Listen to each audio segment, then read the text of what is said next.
Live from Evanston, Illinois, this is Bruce DuMont with our Beyond the Beltway analysis of national politics, featuring occasional injections of rumor and innuendo, all offered up by our panel of political insiders, pundits, power brokers, public servants, professors, and most importantly, plain-speaking Americans from coast to coast. Tonight featuring commentary by progressive college professor Mark Casello, Republican attorney Josh Cantrow, conservative Karen Singerman from the American Freedom Alliance, Republican reputation partner expert Nick Kalm, program director Mark Carbonaro from Power Talk 1460 in Salinas, California, and libertarian Bruno Barend, as well as special guest psychologist Christina Biederman, and she is an assistant clinical professor of psychology at Adler University in Chicago. Phone lines open at 1-800-723-8289. We're coming to you from our new home at WCGO, our flagship station here in Evanston, Illinois, and we obviously have been shut out of our studios in Chicago as well as every other broadcaster in America, so we're doing the program tonight from Evanston, Illinois, and also we should mention that just as we did last week, we will have guests from all over the country joining us, and you'll be able to ask questions. And let me begin by giving the news of this afternoon. The president announced that he has extended the federal guidelines until April 30th. So again, our lives are going to be significantly changed until April 30th. That was a decision made in consultation after discussion with the scientists. And again, the news this past week, insofar as the special coronavirus stats in the United States, 1 week ago, there were 25,489 cases in the United States. As of yesterday, 121,478 cases. 1 week ago, we had 307 confirmed deaths in the United States, and as of yesterday, 2,026 deaths. And again, there were 18 more in the state of Illinois, and other states were reporting increases. We begin tonight with our panel, and I want to mention very quickly that we have Mark Casello, we have Karen Singerman, and we have Josh Cantrow with us in hour number one. And let me begin by turning to you, Karen. Let me go to you out in California. How has this situation in Los Angeles, which has been a little more restrictive than other parts of the country, how is it playing in California? And are the folks out there, are they agreeing with Governor Newsom, or are they getting a little bit antsy already? I think people are extremely antsy, and we were the first to go on lockdown, I believe, and it really came as a shock in a way. And we're very used to our freedoms here in California, and we treasure them, and this is the land where anything goes. At the same time, though, Governor Newsom, sorry to say, we expect draconian measures from him, generally speaking. So when these came down, even if one agreed with the idea of safer at home, it still struck something in a lot of us that said there's a rebellious spirit, even understanding what has to happen. Josh Cantrow back here in Chicago. How do you feel that it's playing with your friends? And there's been, in Chicago, we're dealing with what the president tells us, what Governor Pritzker tells us, and what Lori Lightfoot, the mayor of Chicago, is telling us. Are there some missed signals between those three political leaders to those living in Chicago, Illinois? There's no doubt that there is. What we have is a governor who seems to be intent on using every opportunity to bash the president instead of work with the president. And that's a real shame. And it's, I think, hurting us here in Illinois. Now, I would say our mayor is following the governor's lead. Mark Casello, you are a progressive. You're a college professor. You work in Indiana, but also you live in Chicago. What's your reaction to whether the political signals that we're getting here are mixed? Well, I would applaud Governor Pritzker for the steps he's taken. I think this week, the Mayor Lightfoot of Chicago shut down Chicago's iconic beaches and the citywide trails. You just had people congregating, and so I think the coordination there is good.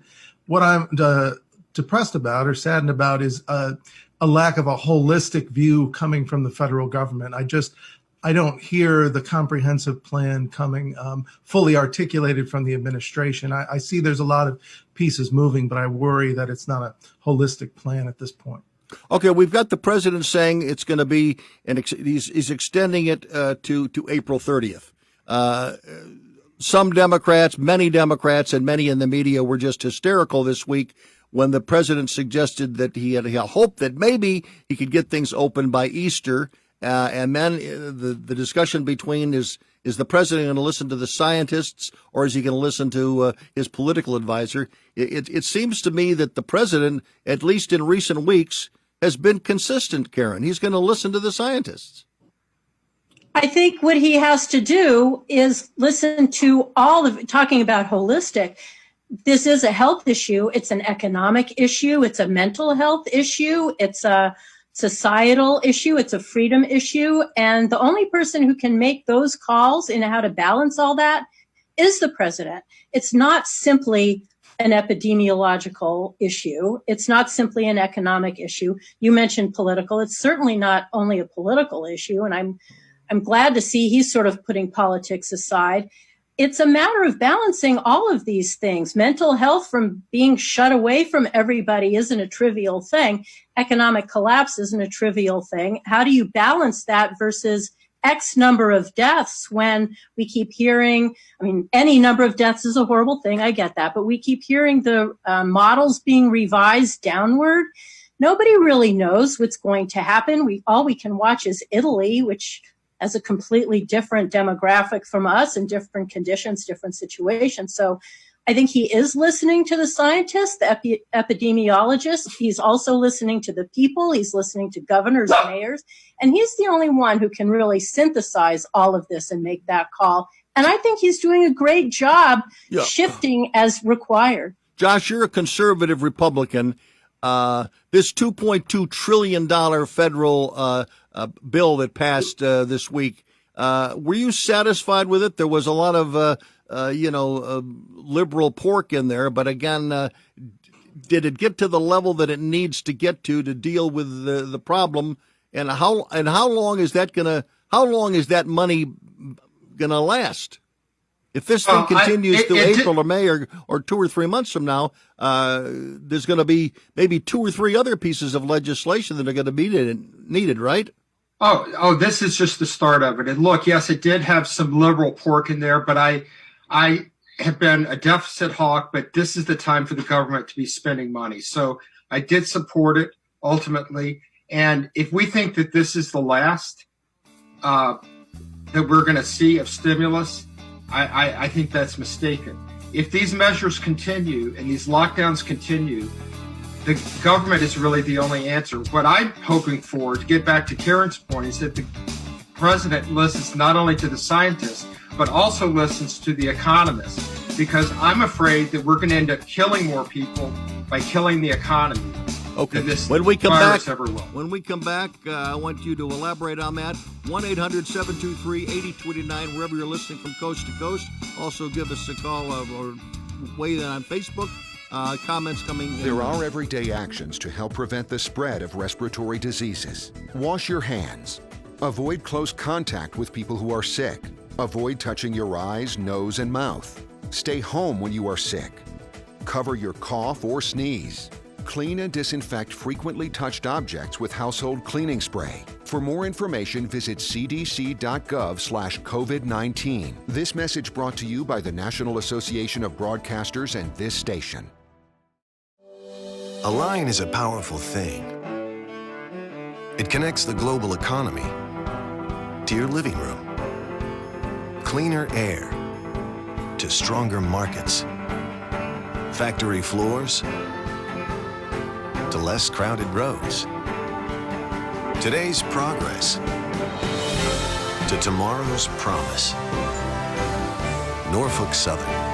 One line, infinite possibilities. Bruce DuMont back in Chicago. Thank you very much for joining us, actually in Evanston, Illinois, 1-800-723-8289. Wherever you're listening from coast to coast this evening, we have many people that are listening to this program that, do not live in New York, California, or Chicago. So I would be very interested to know how the coronavirus virus is affecting you in your life. I mean, are you in a state that's been shut down or a city that's not been shut down? Are you worried that it's not, that your governor should have been doing that? I'd be very interested. And the other bigger, broader question is, what is life going to be like after this? Because Dr. Fauci has said that it's possible that the next strain of coronavirus could come back this fall, or maybe it's going to come back next year. Now, if either of those things happen, what lessons have we learned, Mark? And are we talking about a life in America that isn't going to have a baseball season this year or next year? That's just one example of something that's near and dear to people. But how much of this situation do you think potentially could dramatically change who we are as a country and how much freedom we have to do what we want to do? Yeah, and it's a very solemn occasion, Bruce, because in the next 24 hours, it's very likely we're going to surpass the number of deaths from 9/11 from coronavirus. Right. And so lessons we've learned, certainly the availability of testing, having testing, contact tracing, containment early. So if say we're able to flatten the curve in the next few months, and this comes back in the fall, will we be prepared with that testing we're seeing this week, where results are available in 15 minutes, where people aren't waiting hours in line to get a test? If we could really... That's Abbott Laboratories in North Chicago that announced that yesterday. The president referenced that at his coronavirus press conference today. Governor Pritzker of Illinois mentioned it yesterday as well, and The governor said something yesterday that I think he meant to be comforting if you were listening in the state of Illinois, obviously as I was. But he said that the president of Abbott Laboratories promised him that the first tests were all going to come. They were all going to come to Illinois. Josh, how do you react to that? I mean, on one hand, it's good to know that, but on the other hand, there may be other places, including in the state of Louisiana right now, that frankly may need it more than Illinois. Go ahead. Absolutely, Bruce. The tests should go where they're needed the most. Just since Abbott has a strong connection here to Illinois doesn't mean that it should come to Illinois first. And that's just another example of the governor's misfiring on this issue. The constant bashing of Trump, putting Illinois first. This is time to put America first and have the resources go where they should. And in terms of our mayor, she shut down the lakefront. She shut down the lakefront prematurely, in my opinion. Getting back to a point Karen made, the lakefront is a great source of joy for many of us who like the great outdoors. It's a place where you can relieve stress and anxiety. That's just going to increase it. She could have increased police patrols and done something more than that, or other than just shutting it down. Well, there was a picture the other day where there were people who were running on the beach. They appeared to be 6 feet away. Not everyone. I'm certainly not. She talked about pickup basketball games. That was a bad idea. I think she was correct in doing that. But at least the video that we were seeing on television were people that were out jogging, so they're obviously health-oriented. And most of them were practicing, a 6 foot, separation. And yet many of the police officers that were there to enforce this new law were standing next to each other drinking coffee. Exactly. I was out there that day running, and everybody was keeping appropriate social distance, as was I. I think it was incredibly premature and unfortunate. Karen, back to you. I want to ask you to respond to the question I asked of Mark. If this comes back again, how much of what we're experiencing right now is a new normal. And a new normal might be, I mean, people are already saying, you know, there may not be a football season this fall. There may not, and again, if it recurs next spring, I mean, how is next spring going to be different? Hopefully we will have a vaccine for it, but we don't quite know that yet. Right. Well, I think in talking about what comes next, I definitely think this is a watershed moment. It's an inflection point for the entire planet, not just the United States. Clearly, Italy, you know, we all have a lot of reassessing to do. But I also think we're underestimating, as you just mentioned, our science is phenomenal. And I do think in short order, the cocktail that's already being tested and has been demonstrated to be working, that's going to be made more widely available. I think vaccines will come up faster than we imagine. I think there will be good things in, for example, more gratitude for what we have. I think people are really reassessing what's important in their lives. I do think baseball is one of those things that's very important. So the idea of, you know, no more baseball seasons, I just don't see that. I do think science getting out ahead of this. We've seen major plagues and flus and all kinds of pandemics in the past, and we've always met them with science, with clever, with smart measures. Typically it is the second wave that can be more problematic, but I do think we need to remind ourselves that we have terrific technology. By bringing that up, let me ask you one question. There are people who have heard you just say, they've heard the president say repeatedly, they've heard every governor that's ever uttered a word on this.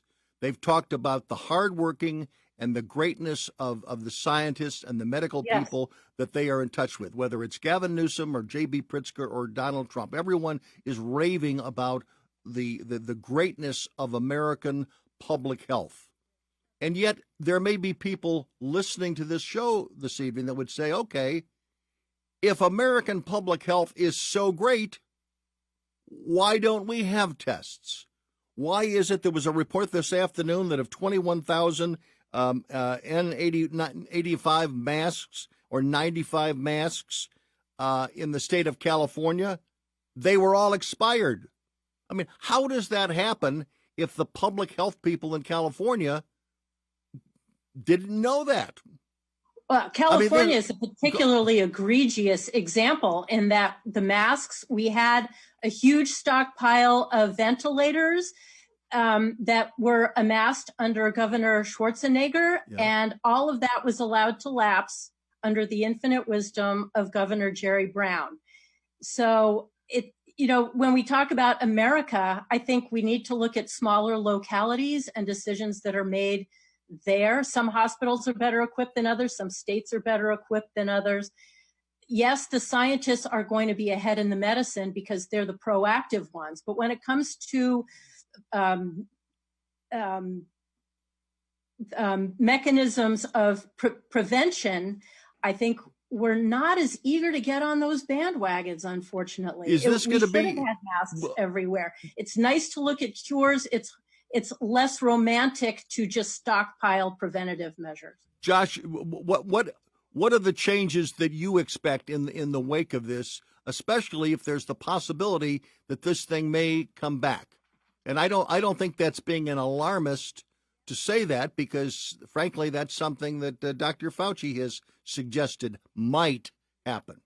I agree with you that it's not alarmist to say that. Other scientists have said that as well. But what I would expect is that we would be better prepared to deal with the cost-benefit analysis of shutting everybody up and turning our economy off for weeks on end and threatening to send our economy into a Great Depression versus a more holistic approach to this. You know, the elderly, the vulnerable, maybe being in quarantine longer, but letting the rest of the country go about its lives. Look, we would be better off as a society from a standpoint of deaths if we got rid of the automobile. There have been 3.6 million people who have died in America since the automobile was invented. 102 people a day. That's just deaths. That's not injuries. So at some point, we've got to do that cost benefit analysis, and I hope we're ready for that in the fall.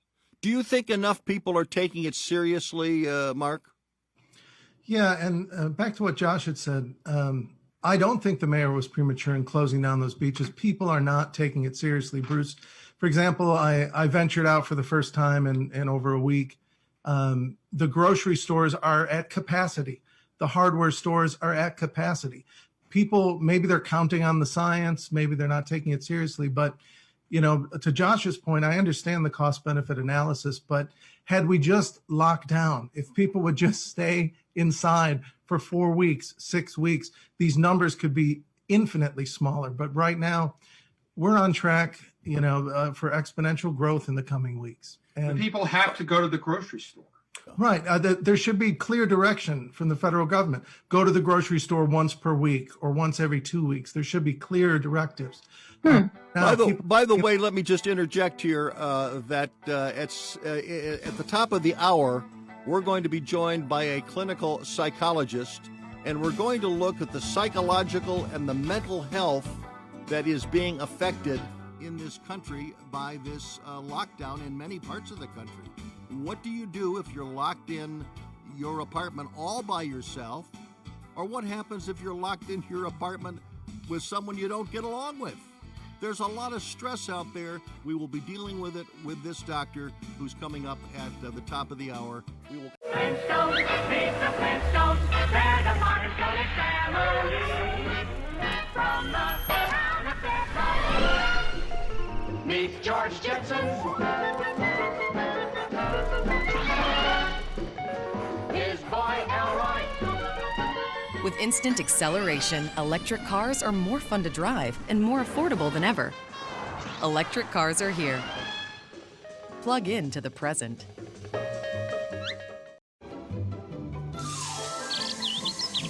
Why, hello, Bluebird. Did you stop by for my Selena Gomez tap water? It's the finest water in all the land. I'm giving it away to help kids. Have some. It's delicious. Selena Tap. Mmm. It's just like your water. Good, huh?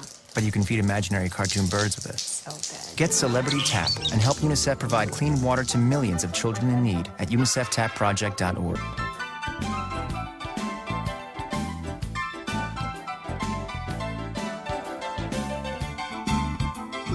Back in Evanston, Illinois. That is where we're doing this show from for probably the foreseeable future. At least we know now through the end of April. If you've not heard the president's announcement today, the coronavirus task force has recommended that the current federal guidelines be in effect until April 30th.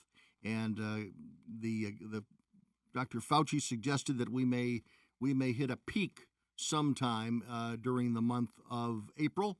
So what we've heard by members of the administration as well as members of the media, that this is likely to get worse before it gets better. It appears to be getting very bad in the state of Louisiana as we speak. There was 500 people who were at a tabernacle this afternoon in Baton Rouge. And again, some serious issues broke out there. And again, no one wants to put their finger on the Mardi Gras as the culprit yet. But again, certainly a lot of people went to New Orleans to celebrate. And again, they came back with something that they didn't want to come back with. We're going to take a moment now to introduce our guests. They're joining us from around the country. And let's start with Mark Casello. Mark, give us about 15 seconds on who you are and where you're joining us from tonight. Hello, I'm an assistant professor of English and Media Communications at Calumet College of St. Joseph, joining you tonight from my house in the Pullman neighborhood of Chicago, Illinois. Thanks very much. Let's go to Karen Sigeman. And if you've been a longtime listener to this program and watcher of this program, you'll know that whenever we do the show from California, we frequently have Karen as one of our guests. And so, Karen, tell everybody a little bit about who you are and where you join us from tonight. Great to see you again, Bruce. Just terrific. I'm Karen Sigmund. I live in Los Angeles. I'm in Calabasas, so within the county, but not the city of LA. I'm a former teacher, professor of math, various other things as well. I ran an organization called Rage Against the Media, protesting against media as a propaganda tool. And now I'm president of an organization called the American Freedom Alliance. It's a nonprofit organization here in California. And what's their goal? Preserving freedom against various threats, a whole host of them, and defending Western civilization, generally speaking. Okay. And also joining us around his home, not too far from here, is Josh Cantrell, who's been a regular on this show for the last several years. He's a Republican attorney, but tell us a little bit more about you, Josh. Bruce, thanks again for having me on the show again. I am a Republican. I'm a cybersecurity attorney, and I advise companies on privacy and cybersecurity issues. I'm an outspoken Jewish Republican. I've got a very active Facebook blog. I write for American Thinker and appear on this show and other shows fairly often, for which I'm thankful. Okay.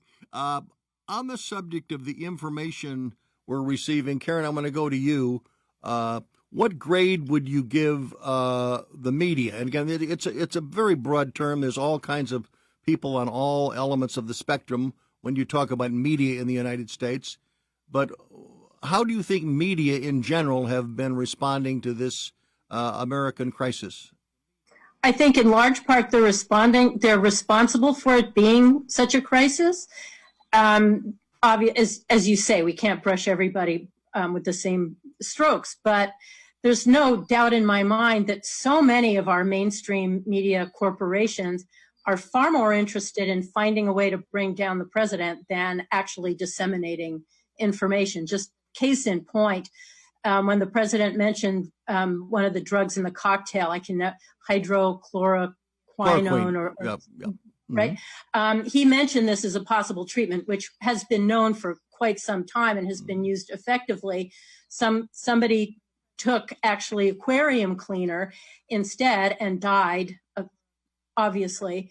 And all the media can say is everything that Trump said, look, it went and killed this guy.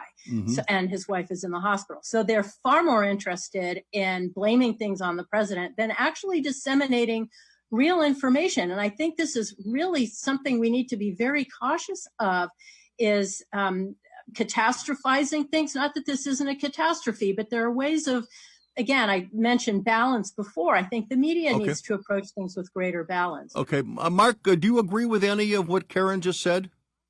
Well, speaking to President Trump and the hydrochloroquine, that's a drug that's used to treat lupus. And so I know several people who have lupus who have no longer access to that drug because the president has brought it up sort of prematurely. As far as media coverage goes, a lot of these talking head discussions, I do agree that there's a lot of sensationalizing and blame placing, and this is not the time for that. The more effective shows I've seen were like the CNN town halls, where they bring in Dr. Fauci or they bring in Dr. Birx. Right, Gupta. Yeah. Those have been helpful to me, those town hall style. But the commercial media, again, is making this into a conflict machine and really doing a disservice to the American people who need clear, direct information at this moment. A couple of weeks ago, NBC at the network level, Richard Engel did a major report, which was from a British-based scientist who came out with a very alarming projection as to the lethality of the disease. And again, he didn't find anybody in the United States to say that, but he found someone in England to say it. And then just last week, it was a big story. It was a big exclusive one-on-one. But last week, that same professor in England came back with a dramatically lowered interpretation of his findings.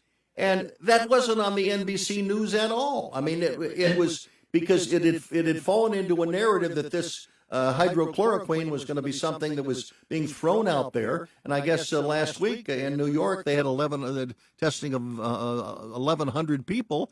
And I guess there were some more positive aspects of chloroquine in this treatment, along with the Z-Pak. But again, there wasn't too much reporting of that. But listen, folks, we have a caller on the line. We have several callers on the line. Let's go to them. Let's go to Joy, listening to us in Spokane, Washington, on KXLY. Go ahead, Joy. Do I get my 15 seconds to tell my story? Yes, go ahead. 15 seconds.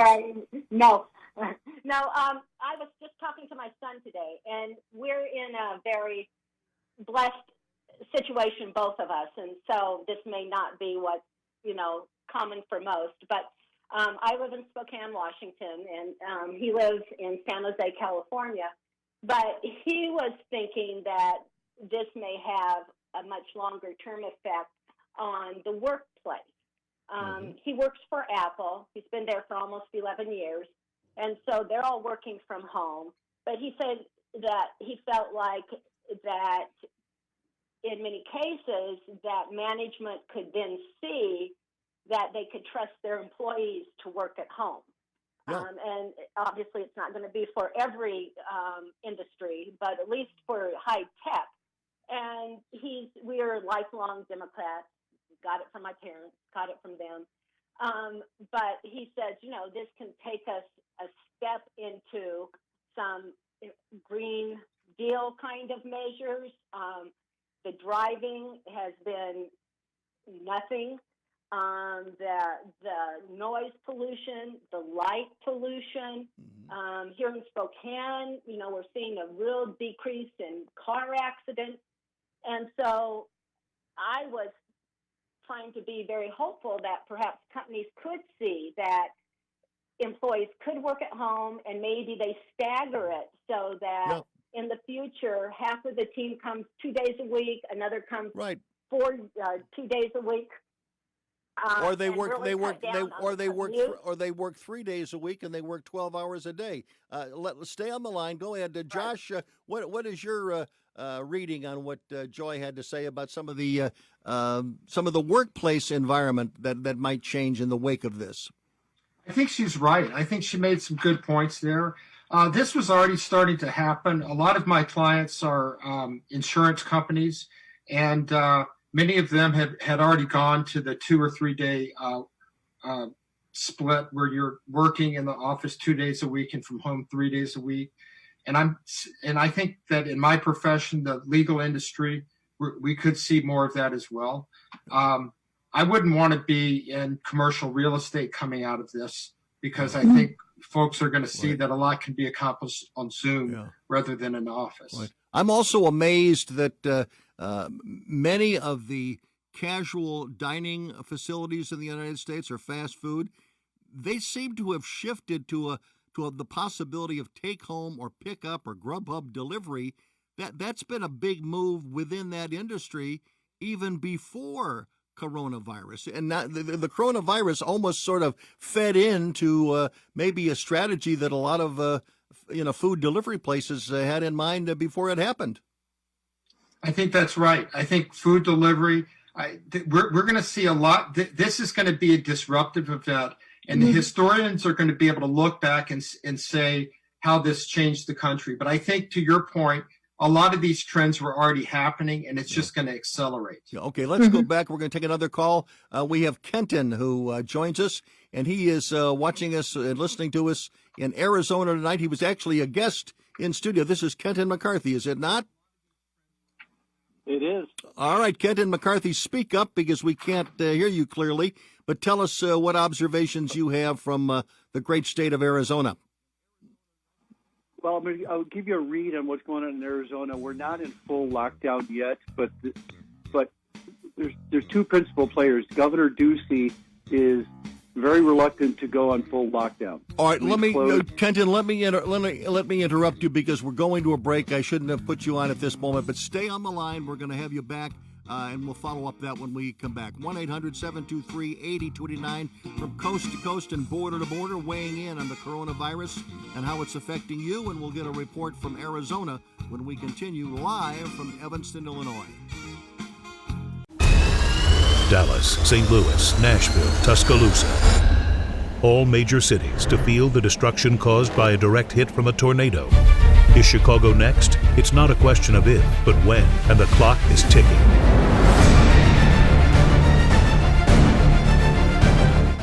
Learn what to do now at ready.illinois.gov to become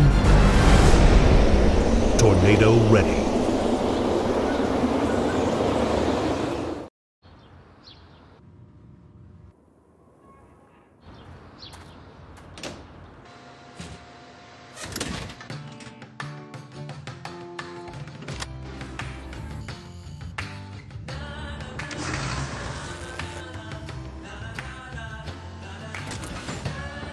When CSX moves forward, so do the rest of us.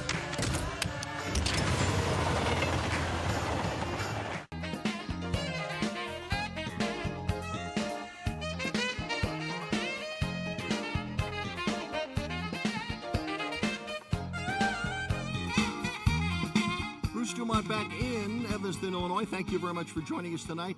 1-800-723-8289 if you're watching us on Facebook or Facebook Live or YouTube. Also, great to have you with us as well as we continue both the radio and the video version of this broadcast. Kenton McCarthy, who has been a long-time favorite on this program for many, many years, he joins us when he's in Chicago, but he's joining us in his home of Arizona at the moment, Phoenix, Arizona. And Kenton, you were about to give your assessment of the political situation in Arizona.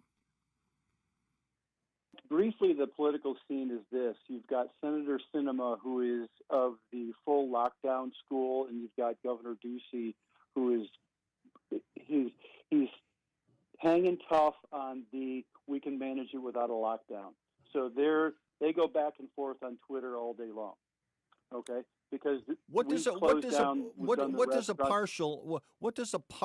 lockdown? So you have a partial lockdown in the state? No, we don't have a full lockdown. We've closed restaurants, bars, gyms, parks, and trails are now starting to be monitored. So they're starting to nudge people away from even being outdoors.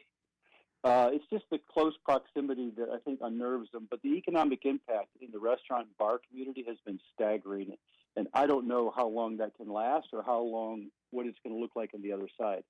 But the point I was going to make was, my firm helps cities and towns manage their investment portfolios. Mm-hmm. So I don't deal with the Phoenixes. I deal with the Prescotts or Flagstaffs or Tucsons. Mm-hmm. And I had a conversation last week with a small to medium-sized town in upstate Arizona. And it got to the point where we were talking about their cash positions and their strategies going forward. And my client came close to breaking down in tears because they look at this landscape, and cities can't print money like the government can. Mm-hmm. They have to live with what comes in the door. Right. And if you're a city in Arizona that is deep on sales tax from tourists and shopping, you got to be looking and saying, how am I going to provide the infrastructure if my cash position is dwindling? Not every city is like Scottsdale that has $500 million in cash. They'll survive. But you've got small to medium-sized towns across the U.S. that don't have big holdings, don't have big portfolios, and rely on an economic activity to provide an infrastructure that keeps people safe and alive. So we've got to look at the knock-on effects of what a total lockdown looks like, mm-hmm. near term and long term. Well, I think that's one of the things that the president decided against recommending a lockdown or a quarantine of New York. Certainly, the mayor of New York did not want it. The governor of New York did not want it. And it was unique that they were both, though politically different, they all came down that economically it was not viable. A question that I would have, I mean, when voters, I don't think it is. No, okay, no, it doesn't appear to be viable anywhere. But my question to you now would be, with $2.2 trillion flowing out of the federal government to a variety of bank accounts all over the United States. What do you think, what is most likely to happen with the money that's flowing through just to the business community? Let's not talk about the individual checks that are coming. How do you think the business community is going to handle the influx of federal dollars in this case?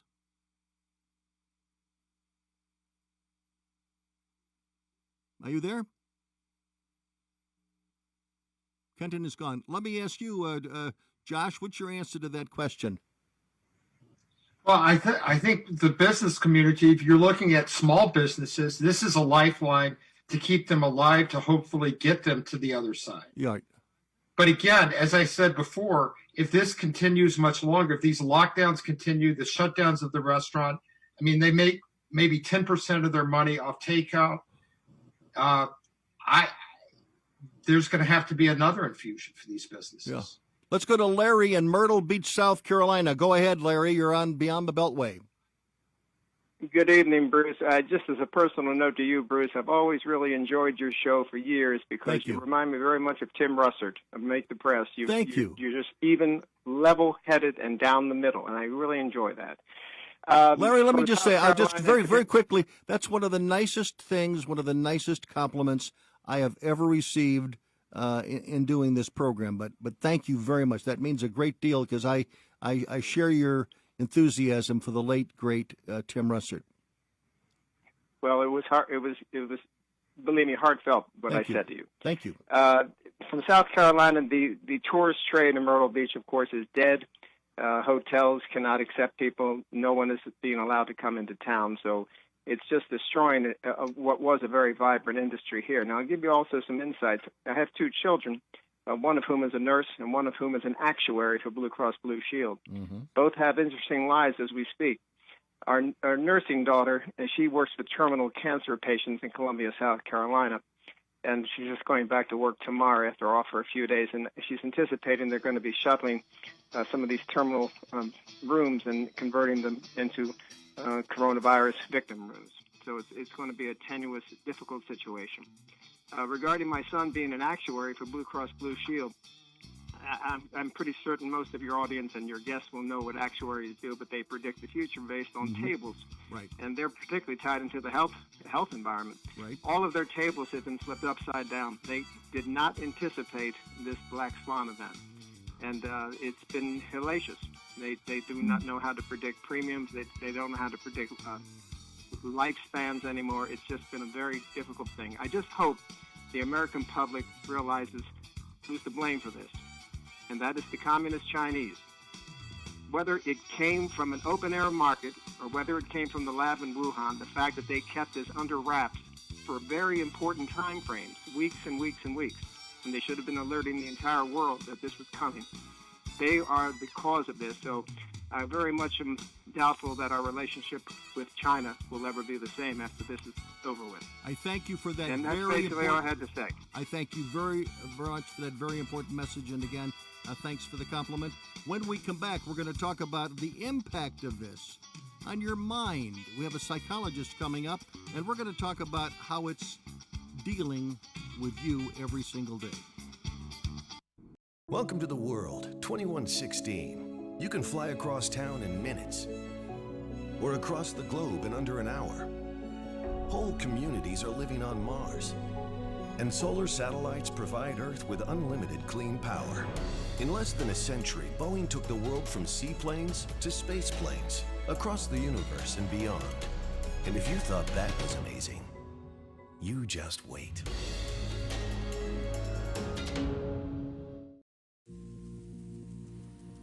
Today, fresh fruits and vegetables will go from a field in California to a grocer in Miami. A bottle of beer from Eagle Pass will journey to a restaurant in Manhattan. A 2x4 in Oregon will find its way to a townhome in Denver. A hybrid will say goodbye to Detroit and hello to a showroom in Austin.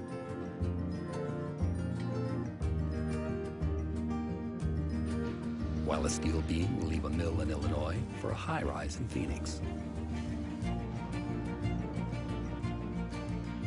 And a flat screen in China will head to an electronics store in Memphis.